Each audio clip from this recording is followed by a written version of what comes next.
Okay, hi, I'm back. I hope that you've had a great week last week.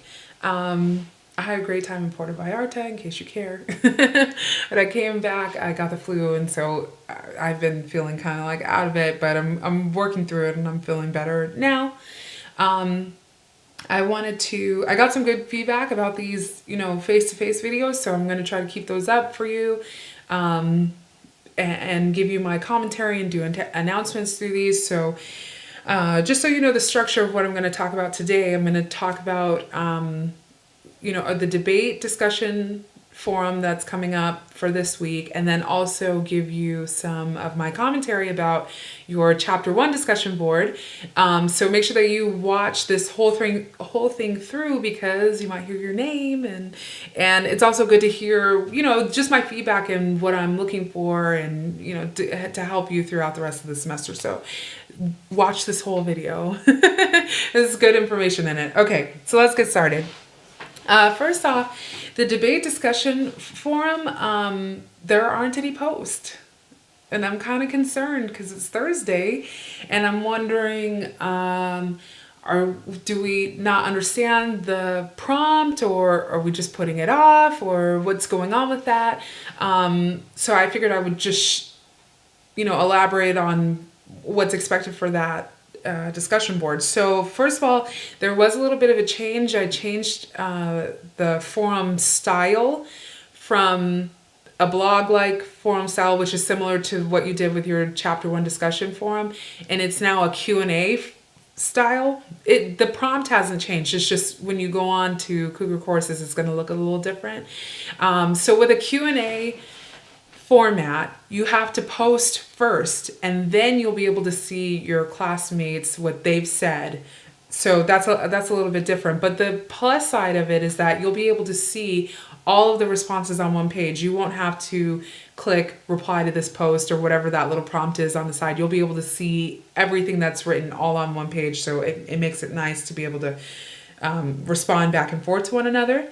And then the other cool thing about not being able to see your see responses until you post, you got to be creative. So you got to come up with a good defense for your hypothesis, a creative defense. And I'm looking for creative defenses because, again, the team the group that defends their hypothesis the best gets an extra 5 points of extra credit. So get into it. Start debating.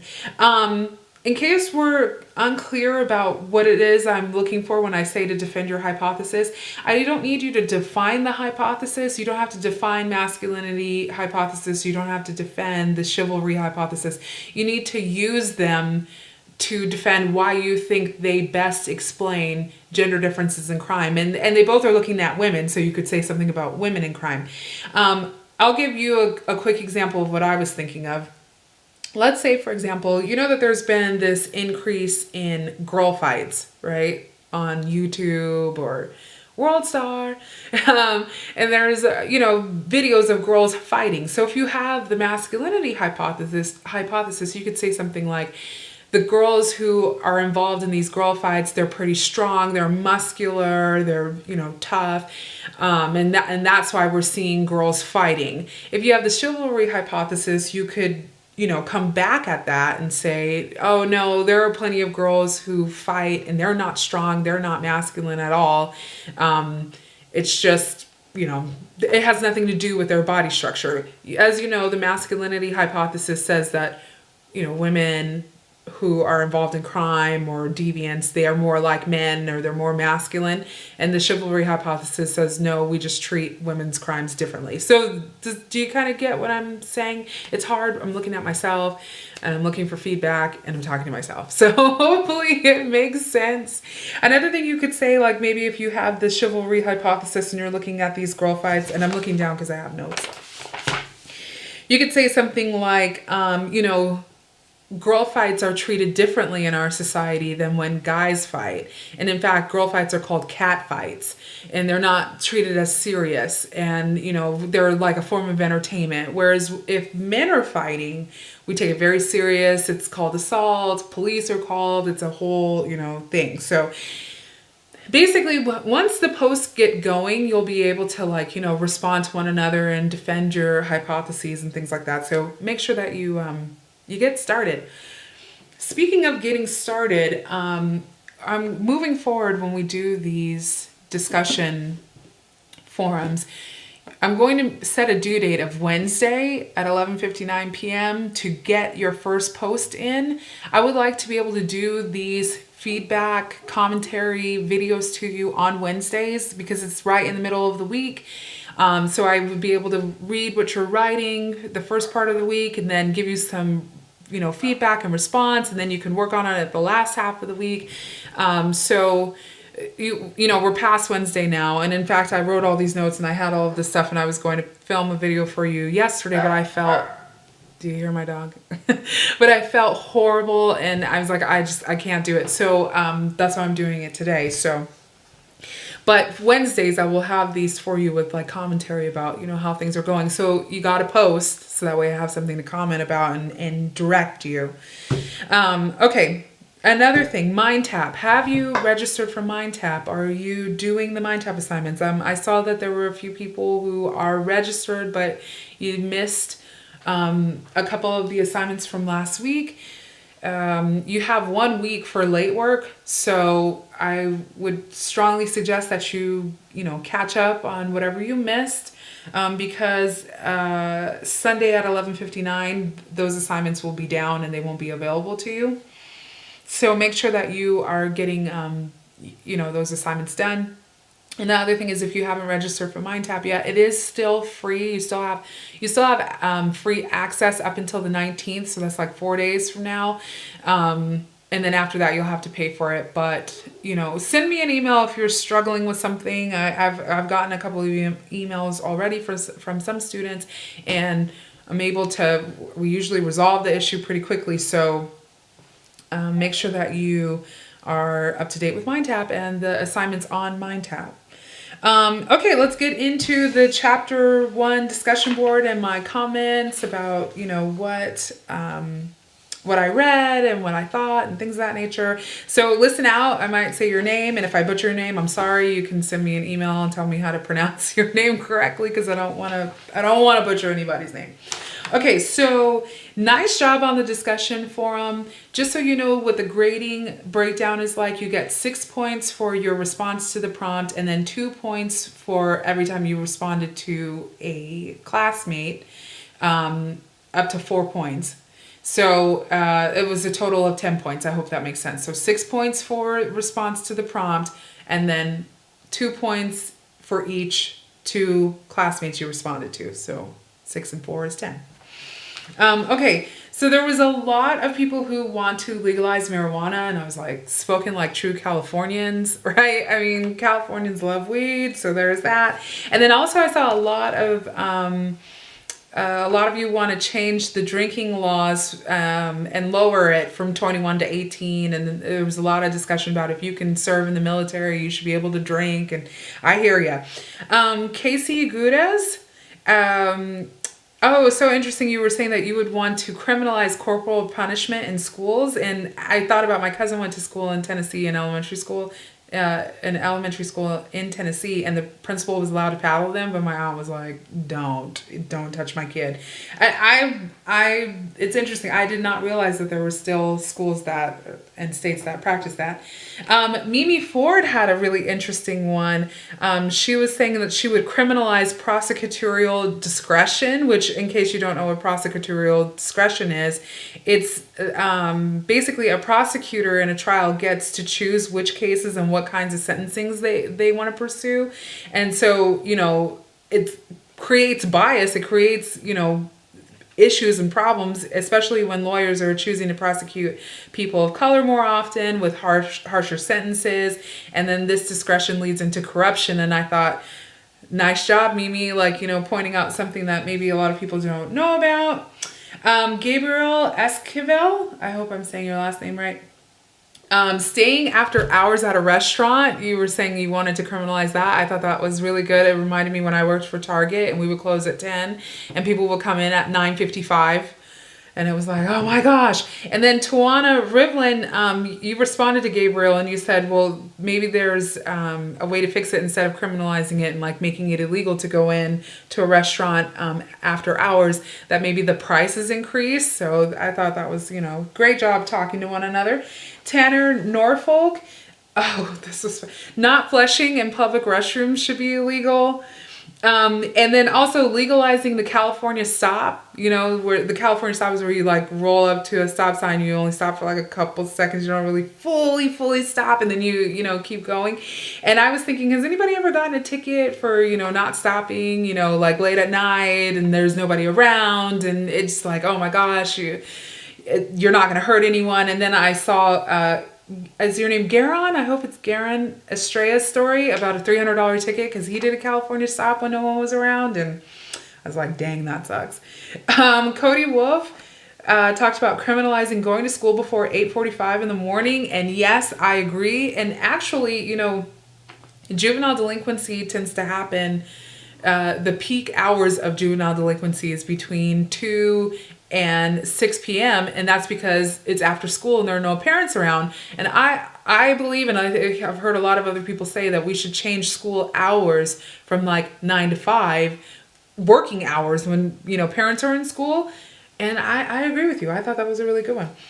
Myra Mercado, you told a fascinating story about your friend, I think got electrocuted. So I was like, wow, that's interesting. Clarissa Robles, working in a restaurant and serving alcohol to pregnant women. You were saying that you wanted to criminalize that.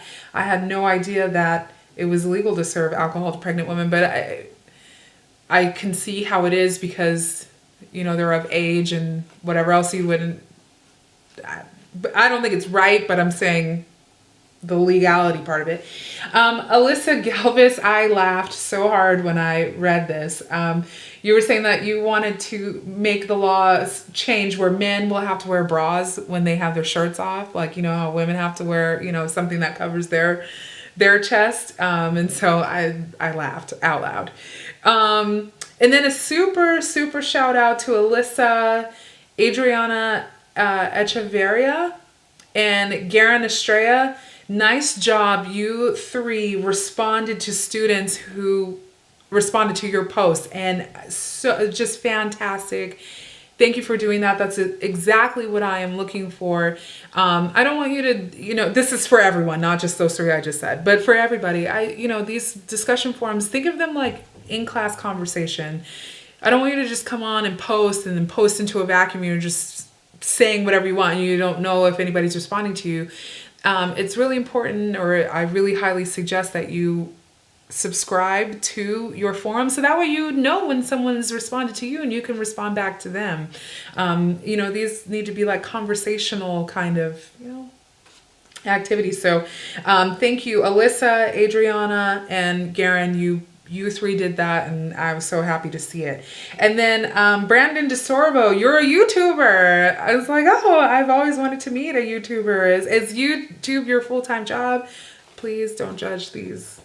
Don't judge these videos. They're not great quality, but I'm trying. And then another thing is I saw a lot of people saying that they wanted to legalize same-sex marriage. Guess what? Your dreams come true. Same-sex marriage is legal in all 50 states. Our Supreme Court ruled on that in June of last year. So it's been a full year and a couple months that same-sex marriage has been legal. So I just wanted to put that out there because I kept seeing that. So, okay. Another thing too, with these discussion forums, like I was saying, you want to make sure that you're not just posting and then just saying what you want to say and then going about your business. So I really want them to be very conversational. And the other thing with conversational is that you need to give constructive feedback. It's cool when you agree with someone and that's really nice, but even the prompt asks you to give constructive feedback to a student and tell them like, well, what would be the results of them criminalizing something or decriminalizing something. I did see people doing that. Let's see. Casey Gudez and Corey Devlin and Kimberly Garcia, you did this in response to Katie Aguirre's post, where you kind of gave some constructive criticism. But I was thinking about like things like I saw a lot of, okay, legalization of not just marijuana. I saw a lot of cocaine, like, you know, let's legalize cocaine. There were a lot of people who said let's legalize all drugs.